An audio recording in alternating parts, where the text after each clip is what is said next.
We're about to go highlight the Sperry Pirates. See what's going on with their 71 season. About to find out. Up next, bam! On Deon TV. Who's kind of looking like though? Hey. Who's better? Hey, okay, who's the better looking one though? That'd be me. How about you ask? That'd be me. I got fullback Aaron Beast with me right now. He's representing the Sperry Pirates. They're 7-1 this season. Welcome to Deon TV. Oh, thank you. How you doing, man? Doing all right? Pretty good. Got all your teammates around you watching the interview right now. You're getting a lot of exposure these days. Yes, sir. Your classmate over here saying you got a lot of colleges looking at you. Not really. Not just really? a little bit. Just a little bit? They're looking. They're not really interested. Oh, is that right? Yeah. Well, you're just going to have to keep proving them wrong, Yep. huh? Too little. Oh, okay. Yep. They don't Well, want me. I know the team isn't surprised, but a lot of people are surprised by the 7-1 start you guys have had so far. Tell me about the season. Well, coming in, Coach was saying we should be 6-0 going to the Berry Hill game, and we were. Much people didn't believe it because we lost some seniors last year, most of our linemen, but a lot of the linemen stepped up this year. We had a bunch of seniors now step up and play, and then all our running backs stepped up and learned how to learn the offense, and we've been doing good. And going to Berry Hill, we knew we were going to win it, and we did, and we had a chance against Cash, we just kept shooting ourselves in the foot.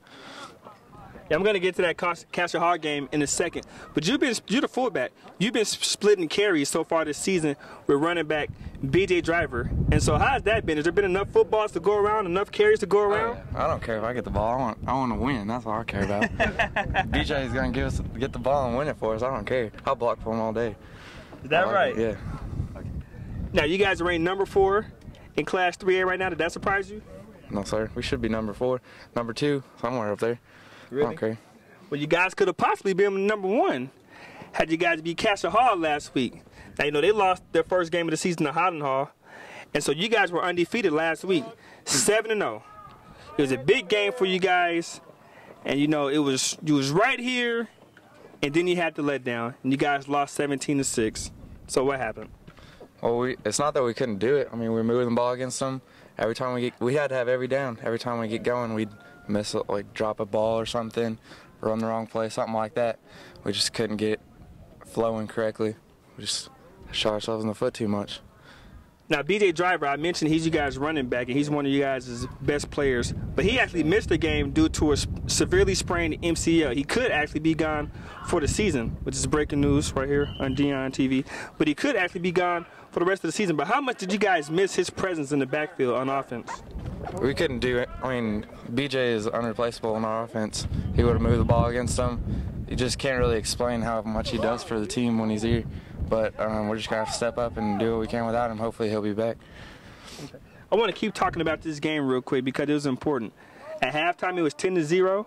In the third quarter, you guys got the ball. You went on a 9-minute drive. You got all the way down the field, but then the team missed the field goal. So how did that feel?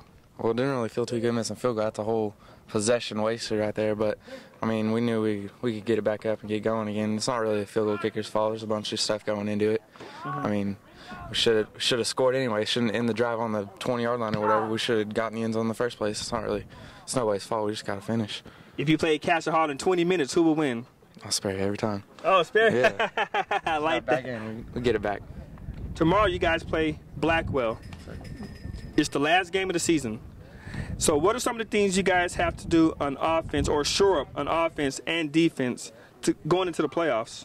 We just got to sharpen our skills, get everything going together, be disciplined, you know, get our disciplinary skills going, and just sharpen our skills on offense and defense. We'll be all right. That is Deon TV. You got to get more specific than that. I need some things that's wrong with the team that you guys have been working on all season long, that you haven't quite got the kinks and the quirks out yet. It's the last game of the season. You practice how you play.